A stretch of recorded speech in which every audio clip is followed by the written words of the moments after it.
Alors maintenant, on passe à la chronique e-administration avec Hassan Sine. Hassan qui nous parle d'abord. Je rappelle que la semaine dernière, tu étais justement à New York où tu assistais justement au Sénégal Digital Day et tu reviens sur cet événement qui s'est tenu le 23 janvier à Columbia University à New York. Un événement inédit, c'était la première fois donc que Sénégal Numérique avec ses partenaires initie une telle activité. L'objectif était clair, hein, parler aux investisseurs, les intéresser pour qu'ils viennent en tout cas accompagner le développement de l'écosystème numérique du Sénégal, mais aussi convaincre les nombreux talents de la diaspora sénégalaise à revenir au pays, en tout cas pour développer des initiatives dans le domaine des technologies. Oui. Et pour une première, il faut le dire, c'était vraiment un succès. Et je vous laisse écouter un des en tout cas participants, oui. Et qui n'est pas n'importe quel participant parce qu'il s'agit de Tania Sutherland. Pour ceux qui ne la connaissent pas, elle était la directrice résidente de MCC, Millennium Challenge Corporation au Sénégal pendant 3 ans. Et donc, actuellement, elle travaille avec une grande structure qui s'appelle Mastercard. Et elle nous parle de ses impressions par rapport à cette activité et par rapport au développement des technologies numériques au Sénégal. Je vous propose de l'écouter.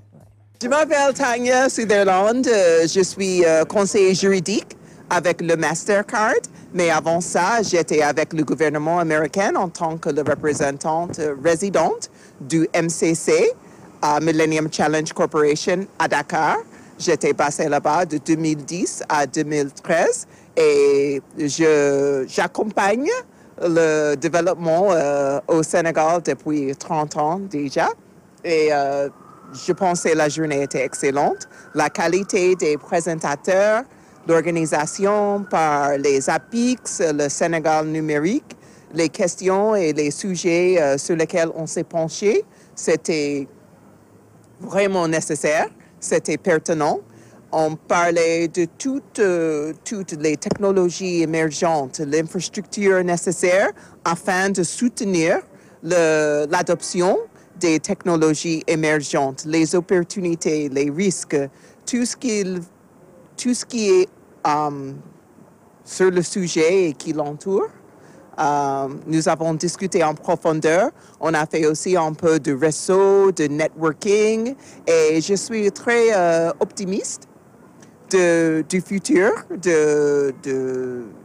du secteur au Sénégal et aussi au niveau de partenariat et tout ce qu'on peut faire ensemble pour vraiment déclencher le pouvoir de technologie pour la voie de développement. Il y a vraiment des étapes d'avance en technologie en général, de façon globale, mondiale, qui m'intéressent énormément. Et nous avons vu avec la pandémie que vraiment on a sauté sur ce concept d'économie digitale. Mais il y a des gens qui risquent d'être derrière. Et donc, ce que je souhaite pour le Sénégal, qu'on est bien équipé, et ce qui m'a soulagé et m'a rendu confort, le fait qu'on a les technologistes, on a les gens dans le gouvernement, on a les participants du secteur privé qui sont tout prêts à collaborer ensemble afin d'effectuer du progrès, disons, pour que tout le monde puisse participer dans l'économie digitale. Et Hassan, les jeunes ingénieurs de la diaspora aussi étaient de la partie. Oui, ils sont sénégalais.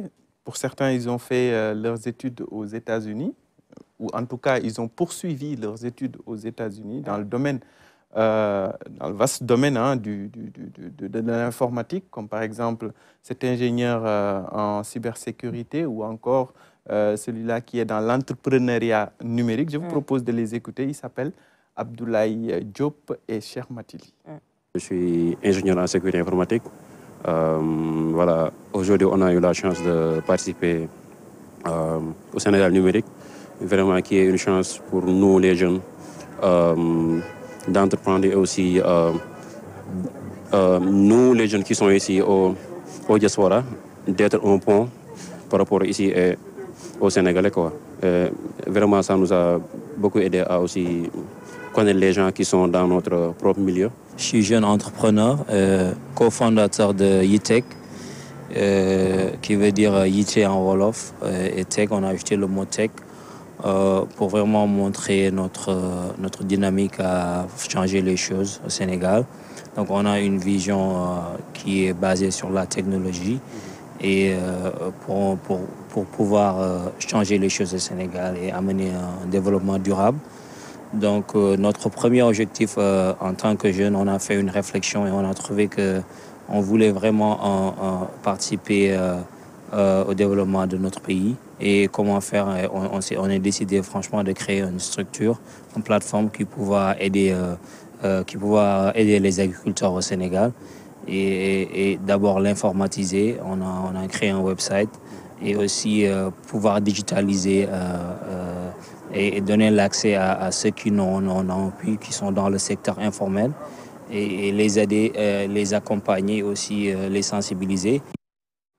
Et Hassan, ce qu'on a vu et entendu, ce sont ces jeunes ingénieurs de la diaspora, certes, mais qui ont proposé des solutions tech, bien entendu, dans le secteur de l'agriculture, n'est-ce pas? Dans beaucoup de secteurs, dont donc l'agriculture. Ça tombe bien oui. avec notre invité qui est là.